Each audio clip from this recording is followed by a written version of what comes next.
E quais seriam então as principais forças evolutivas que impactam a diversidade genética dentro de populações? Existem cinco principais processos evolutivos que podem impactar de forma significativa a diversidade genética de uma população. Nós temos então a mutação, a migração, a deriva genética, a recombinação e a seleção natural. Nós já vimos bastante sobre a mutação e já vimos bastante sobre recombinação na nossa aula de polimorfismo molecular. Nós vimos em detalhes como pode ocorrer a mutação e como pode ocorrer quais são os diferentes processos de recombinação. Nessa aula de hoje, nós vamos abordar os conceitos de migração, deriva genética e seleção natural.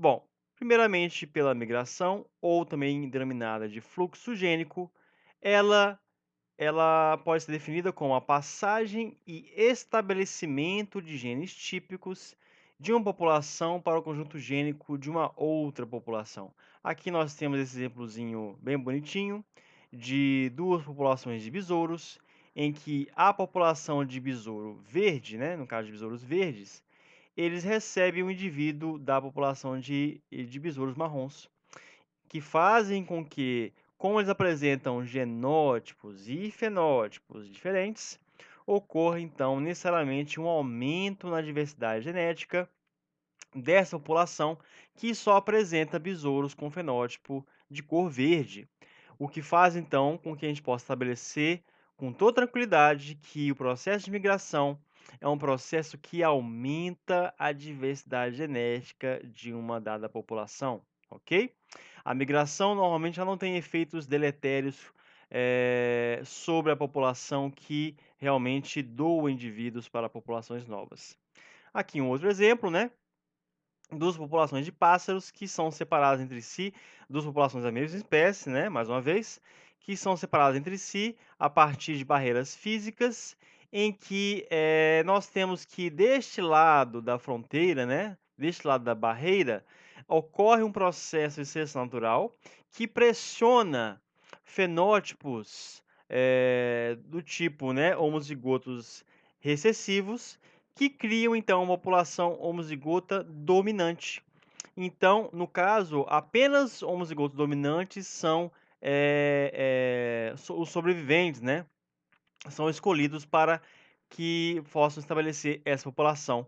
Porém, deste lado ocorre um outro processo de seleção em que apenas, né, o fenótipo homozigoto recessivo, no caso, ele é estabelecido, pois aqui existe uma pressão contra o fenótipo de homozigoto dominante, o que faz com que essa população seja majoritariamente, perdão, homozigota recessiva. Porém, eventualmente, pode acontecer de que alguns indivíduos possam ultrapassar essa barreira e fazer com que se aumente a diversidade, trazendo então alelos que possam, porventura, estar sob pressão, né, de seleção, ou seja, a seleção natural está expurgando da população indivíduos que contenham, por exemplo, determinados alelos. E aí isso faz com que necessariamente esse fluxo gênico, né, esse processo de migração aumente a riqueza, né, aumente a diversidade genética nessas populações que recebem indivíduos de genótipos diferentes.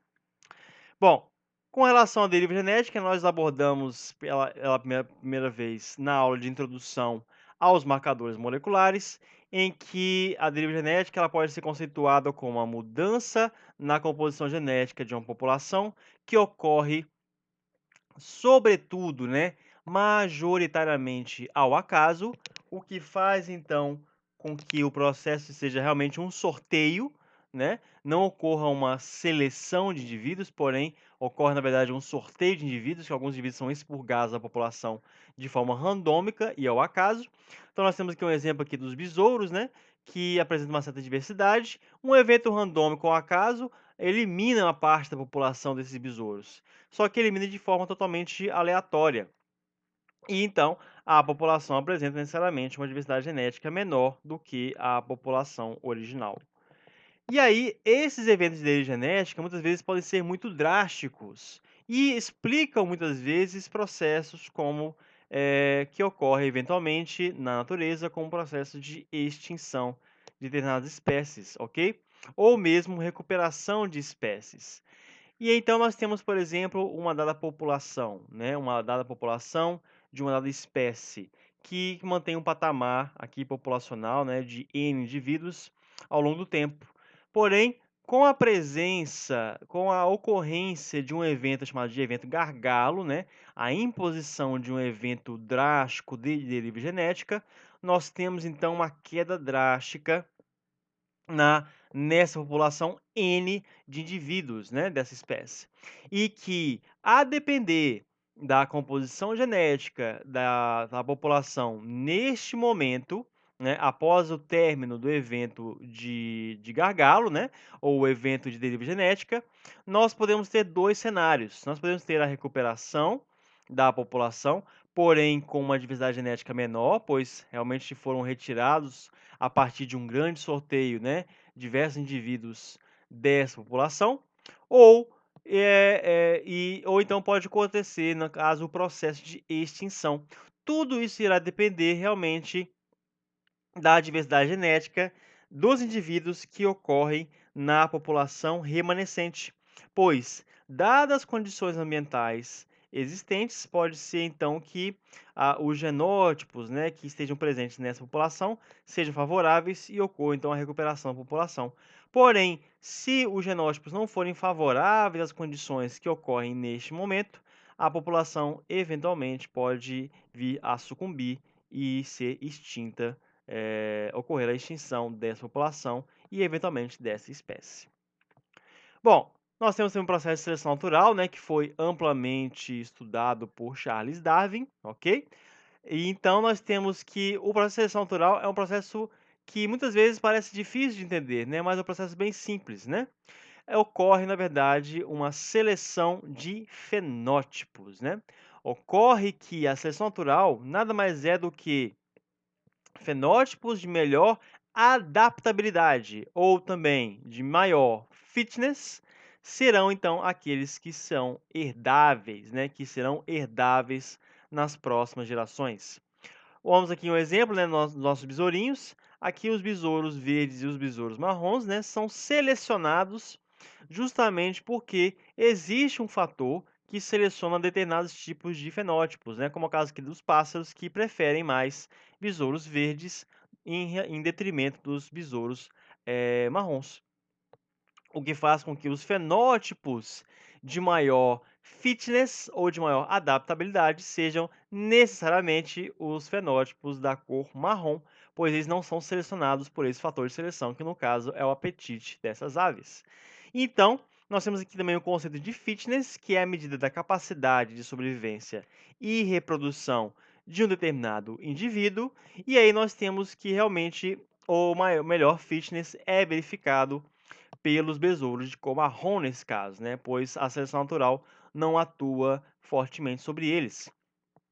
E aí, o grande exemplo aqui, né, que contrapõe os conceitos de Darwin e de Lamarck, né, em que a seleção natural, ela explica por que que girafas, no caso, que apresentavam pescoços mais compridos, conseguiu sobreviver, do que em relação, por exemplo, a indivíduos que anteriormente apresentavam pescoços menores, pois algumas mutações, né, geravam indivíduos com pescoços maiores, e aí então a escassez de alimento favorecia, no caso, né, essa questão ambiental favorecia o indivíduo que apresentava um pescoço maior, pois ele era capaz de obter alimento sobre essas condições, enquanto que indivíduos que não apresentavam essas mutações, ou então que apresentavam mutações que não faziam a promoção do crescimento do pescoço, né, no caso do órgão necessário para a sobrevivência, esses indivíduos vieram a falecer, né, a serem eliminados do pool, né, do conjunto da população. Bom, aqui mais uma vez um exemplo, né? Aqui um outro exemplo com relação não aqui a apetite, né? Ou então a disponibilidade de alimento, mas também um outro fator, né? Que é a questão de predadores, né? Predadores são fatores importantes na seleção natural. Então nós temos aqui que uma população de ratos que vivem em uma ilha, por exemplo, né, que habitam uma ilha com uma rocha escura, são então predados por um determinado predador. E esse predador, então, ele não tem uma preferência específica, né, de cores entre ratos, né, que são da mesma espécie. Mas sim, ele então irá predar com mais facilidade aqueles que apresentarem serem melhores visíveis, né, serem mais fáceis de serem visualizados em seu ambiente nativo. Então, fazendo com que então, o predador prefira atacar, né, no caso ele seja mais fácil de atacar, o ratinho de cor mais clara, né, devido ao contraste de cor. E aí então, a população remanescente, como ela terá menos indivíduos, de cor mais clara, ela irá então favorecer o surgimento de novos indivíduos de cor mais escura, que irão então sobreviver devido à questão do processo de seleção natural, ou seja, eles terão uma maior fitness, né, maior adaptabilidade devido às condições ambientais, né, que o favorecem.